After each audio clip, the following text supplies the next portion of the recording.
Hey guys, welcome back to the channel. Guys, thank you guys for being subscribers. Don't forget to like and subscribe and smash that notification bell so that way whenever I drop a new video you're notified of it and you guys can enjoy the content. So today we're going to talk about how to install Linux onto a computer.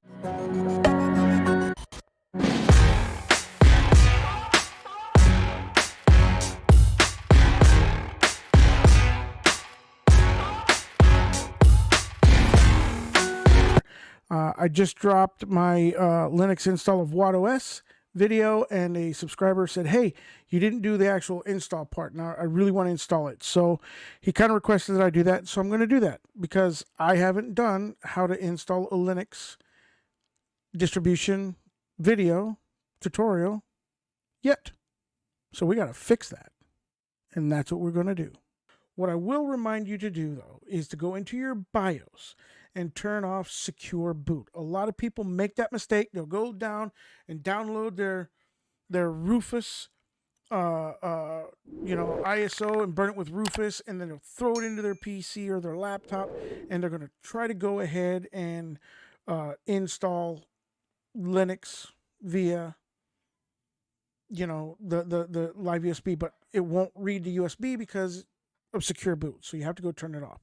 The other thing, if you're on a laptop, make sure that when you're on a laptop that you take and you connect via Ethernet cord if you can.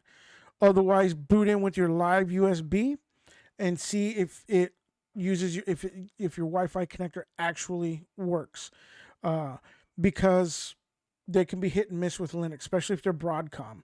If your Broadcom Wi-Fi adapter on the inside, the adapter card is in there, it may not work. You have to connect via a actual Ethernet cable and then download the Broadcom DKMS file and install that as well. So that's my PSA for laptop people that are trying to install on a laptop. Otherwise, Amazon is your friend, because on Amazon, in the Asian countries out there, it's Lazada, and in Lazada they have USB wireless adapters that you can put in that are compatible with Linux. Just make sure that you find ones that are compatible with Linux. Monitor settings, and we're going to change it to, let's go 1920 by 1080 and apply. There we go. So now we're here at 1920 by 1080. Okay, we're going to keep it. So now, this is the resolution that we could set it for to do our install. So once you have that, then what you want to do, on 9 times out of 10, your live USB instance that you are booting into will have an icon on the desktop that's for installing whatever it is.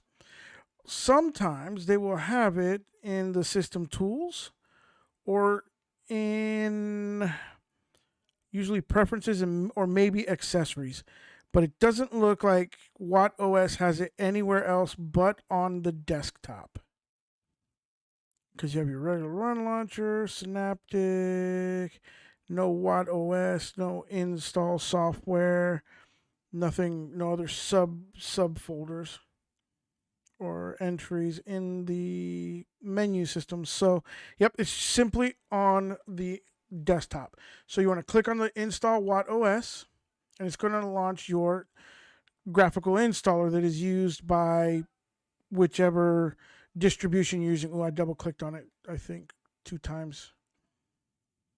So I might have another instance open up, but nope, it's not going to open up. So this is going to open up the Calamares installer. That's what this one seems to be using. Yep, it says it right there. Welcome to Calamares installer. Now, some other ones are like Fedora is the Anaconda, which they're redoing that one now. From what I understand, I haven't seen the new installer yet, but they're redoing that one. Then you've got the Ubiquity one for like Ubuntu, and some of your Debian ones have that. Then you've got ones that are a little bit harder, like an Ncursus one, which is more of a command line installer. But in a nutshell, outside of the Ncursus one, all the other ones are graphical user interface installers, such as this one, that walk you through step by step. So the first thing you want to do is you want to select your country's language or your language of choice. And as you can see with most Linux distributions, language is very much so supported there. So select the one that you want. So I'm going to select American English because that is my language. Then wherever you are in the world here in this graphical map, you can click on to set your time zone for your location.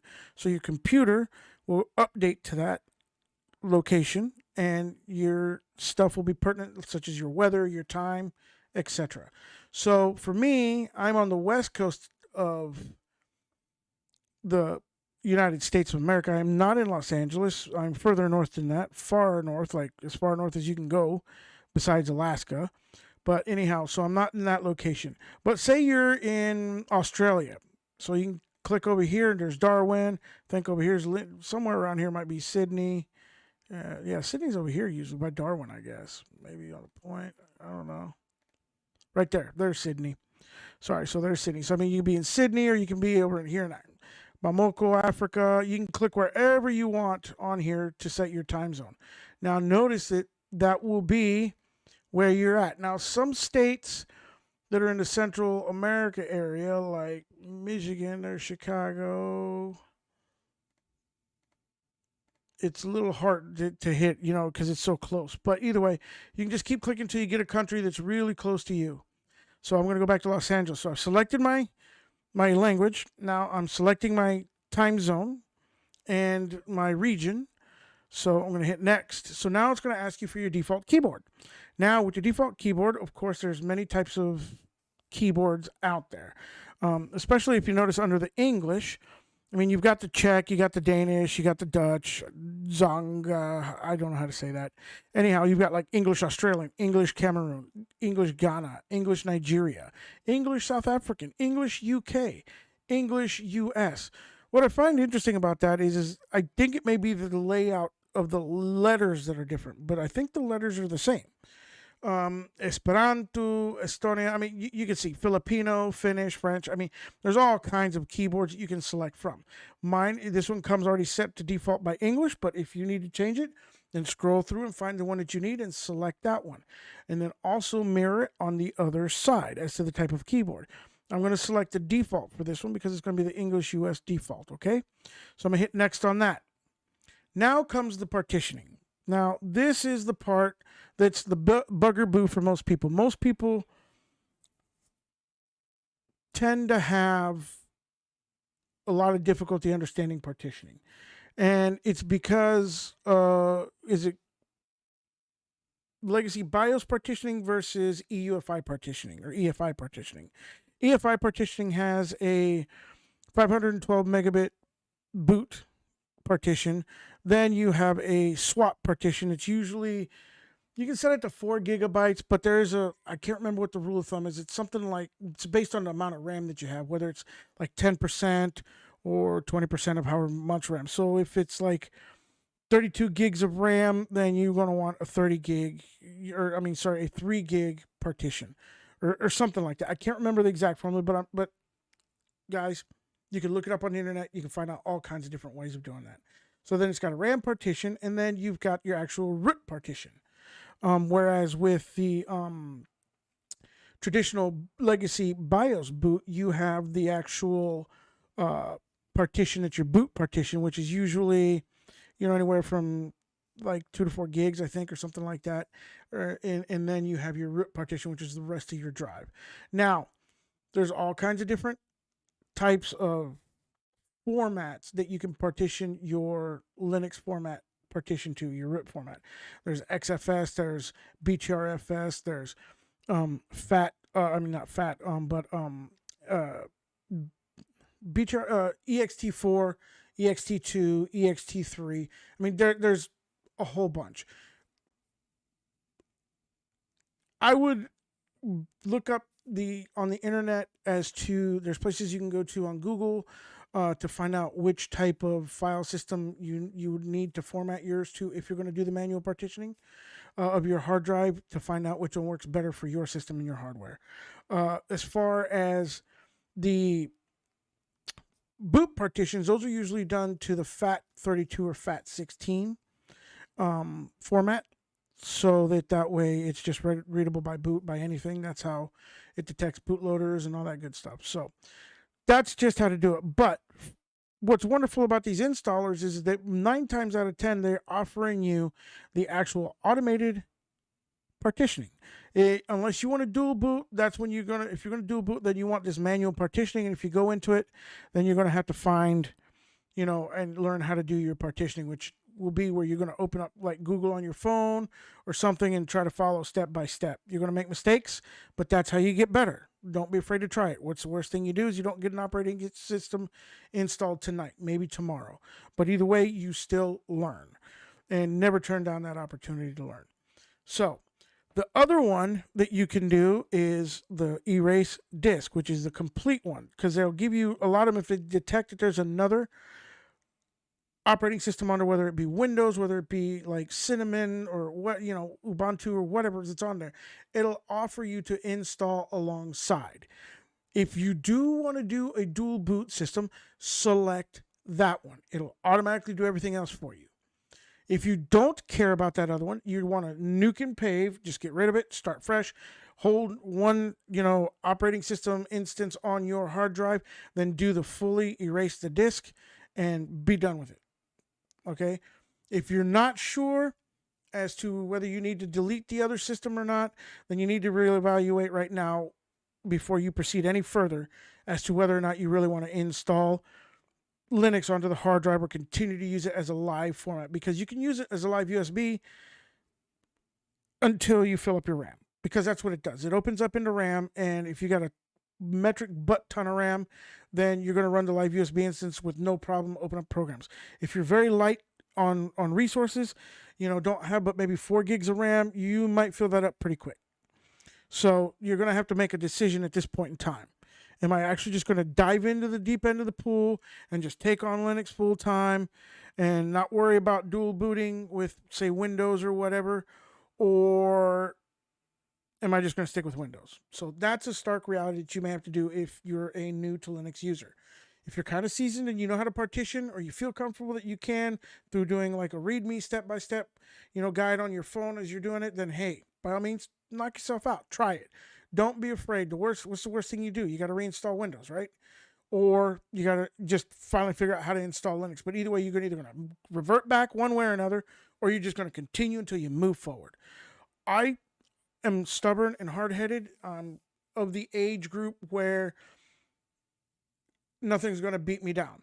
So I will just keep bulldozing my way until I get it done. So I'm going to be the mindset that I'm just going to figure out how to install Linux even if I lose Windows. So, but if this is a work computer or something that you absolutely need to make sure you retain that Windows functionality before you can completely get rid of it, then do not dual boot. Try it on some other PC, or some other laptop. Even if you got to go to some place and buy a used one or whatever, do that. So what we're going to do here moving forward is I'm going to erase the entire disk and install it, because I don't want to go into the manual partitioning or anything like that, because I want to keep this video short. So we're going to click next. Users. Now this is going to be where you're going to create your user profile for your login. So it's going to be Alex for me, right? It's going to give the computer name. You can change this to whatever you want. If you want to change this to Bugaboo1234, or, whatever you want, give your computer name, like Alex's, HPT, whatever, P2Q, Ryzen 5 or whatever, you can do that too. For your password, always put in a password. Now I'm putting in a super duper strong and complicated password for this example, but, in all reality, you should put in a very secure password. It has at least 8 to 16 characters. Well, 8 to 32, they say, but 8 to 16 characters, and then a capital, and at least a symbol in there, like an exclamation point or whatever, somewhere in there. Like vanilla, capital VANI, and then the I's you could change to like or the L's you can change to exclamation points that will kind of emulate like a little like a lowercase L and then an A, you know what I'm saying? Something to that degree, for some security, so that way it's not easy to hack, okay? So once you have that information in, you get these little green check marks to show you that yes, in fact, you are completed them and they are satisfactory to the installation process. Then you go ahead and click next.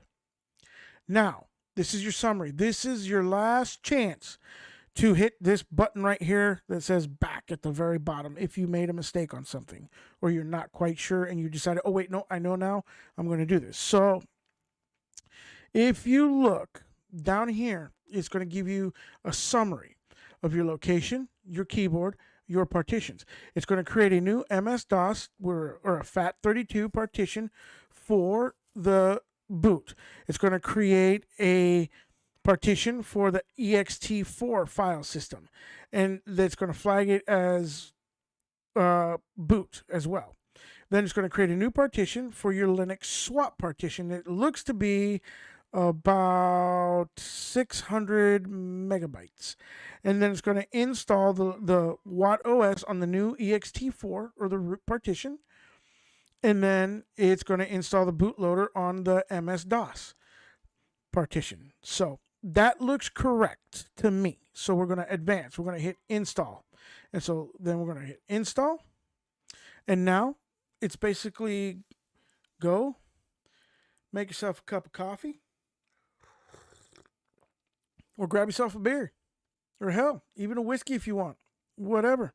Just go do something, take yourself a little 15, 20 minute, break there as a whole. That's usually what it takes to install Linux. Some other distributions take longer. Of course, the larger the ISO, the more stuff they've packed in there. So that stuff's going to get unpacked and put into your distribution. So this wasn't too big of an ISO.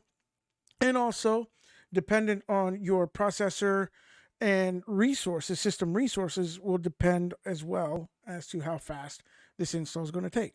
So that being said, I'm going to enjoy my cup of coffee. By the way, the cup was bought from tltshop.com, linuxtube.shop. Go over there to help us out. And I'm going to go ahead and pause the video. And then when it's all done, I'll come right back.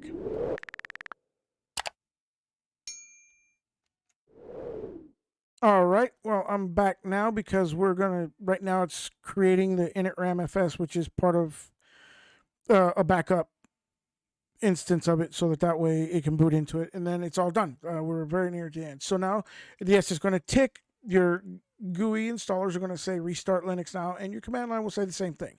And so you're going to want to do that. So what I'm going to do is I'm going to pause the video right here and save it. And then when I reboot, then I should be able to cut my OBS back on, turn it back on, and then continue finishing the recording.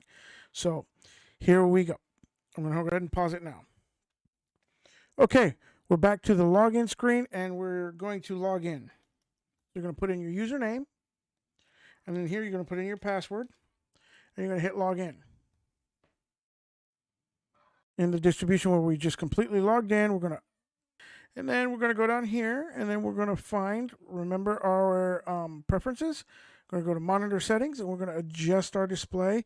It's coming into my 1920 by 1440 for my graphical display monitor, but it's too small, and I'm going to make it bigger so that it's easier to read for you guys. We're going to hit apply, and we are now completely up and running. You now have successfully installed WattOS, or by that mean it could have been MX Linux, it could have been Fedora, it could have been whatever distribution it is that you chose to download and install and use their graphical installer. Arch uses Calamari, Fedora uses Anaconda, and Debian and them use the Ubiquity, and Ubuntu uses Ubiquity. I believe they all use the same thing. But either way, a graphical installer is literally what I just showed you. It's going to be a graphical way of prompting you to the next step, to the next step, to the next step to install Linux distribution. Linux is extremely easy to install. That's how you install Linux in a nutshell. If you have any questions, please leave a comment down below. If you know or think of something that I didn't, say in the video that you think should be said, then by all means, please make sure you leave that comment below. And as always, don't forget to like and subscribe, share with your friends. It helps me in the algorithm of YouTube to get my videos posted up there so people can see them, and I can gain more and more subscribers. And stay blessed, guys. Do what you guys do, and keep on Linuxing, and have a great day.